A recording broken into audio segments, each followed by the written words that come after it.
ఆషాఢ మాసంలో కంపల్సరిగా తినాల్సిన తెలగపిండి కూర. తెలగపిండి ములగాకండి.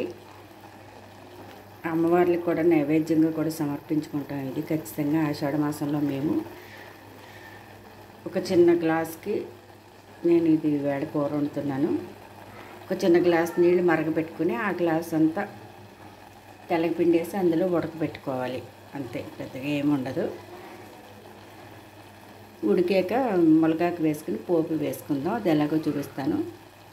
ఇందులోనే ఇష్టమైన వాళ్ళు పసుపు, ఉల్లిపాయ, పచ్చిమిర్చి, టేస్ట్ కావాల్సి చిన్న బెల్లం ముక్క కూడా వేసుకోవచ్చండి. బాగుంటుంది. అంటే ఈ మధ్యన తెలగపిండి కాస్త చప్పగా ఉంటుందని ఈ మధ్యకాలంలో మేము బెల్లం వేసుకుంటున్నాం. బెల్లం కూడా వేసుకోవచ్చు. ఇదిగో ఇలా ఉడికితే చాలు. ఇంకా కాస్త ఉడకాలి. మూత పెడతాను. చూసారా, కలిపితే ఇలా పొడి పొడిలాడుతూ రావాలి. ఉడికిపోయినట్టే. దీన్ని కట్టేసుకోవడమే. ఇంకా కట్టేసుకున్నాక ములగాకు అవన్నీ వేసుకుని పోపు వేసుకోవడమే. ఈ కూరలో కాస్త పోపులు ఎక్కువగానే పడతాయండి. కాసిన మెంతి గింజలు, ఆవాలు, ఎండుమిర్చి, వెల్లుల్లి, ములగాకు 2 గుప్పుళ్ళండి. ఇది శుభ్రంగా కడిగేసి పెట్టేసాను.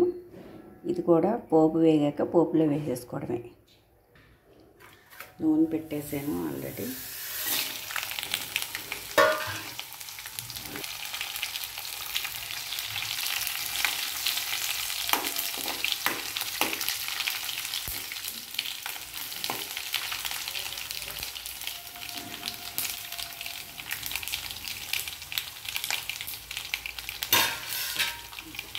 పోపు వేగిపోయింది.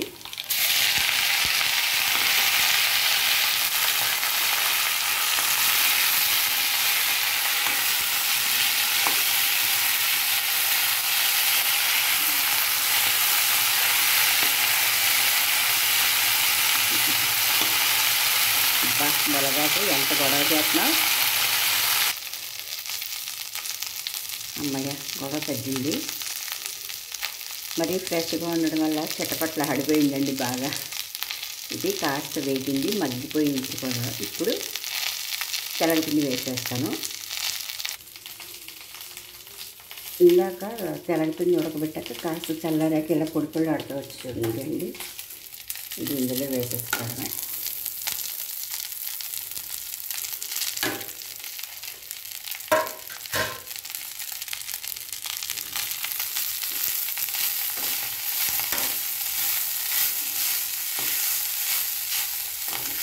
ఇందులో కాస్త నూనె ఎక్కువ పడద్దండి, ఎందుకంటే ఫ్రై కదా. ఇది బాగా వేగాలి.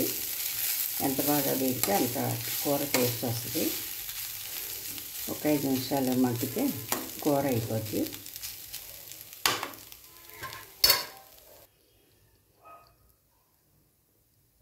తెలగపిండి చక్కగా ఫ్రై అయిపోయిందండి.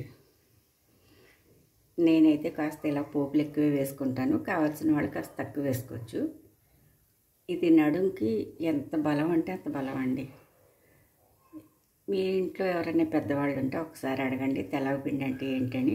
అసలు తిన్న వాళ్ళకి సంవత్సరానికి ఒకసారినే తినాలి అనే పద్ధతి పెట్టారు. ఆషాఢంలో మాత్రం ఎవరైనా సరే తెలగపిండి ములగాకు ఖచ్చితంగా వండుకోవాలి కూడా. అందుకే ఆచారాల పేరుతో మనకి ఇవన్నీ మంచి మంచి తిండ్లు, నడానికి బలమైనవన్నీ పెట్టారండి. అమ్మవారికి నైవేద్యాలు పెట్టుకుంటాం కదా ఆషాఢంలో.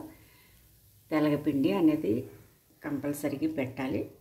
అలాగే మనం కూడా తింటే మనకి కూడా శక్తిని ఇస్తుంది. మన ఆచార సంప్రదాయాలు కూడా మన బలం కోసమే. చూసారా, ఎంత ములగాకు వేసినా చక్కగా ఇమిడిపోయింది. మీరు చేసుకోండి.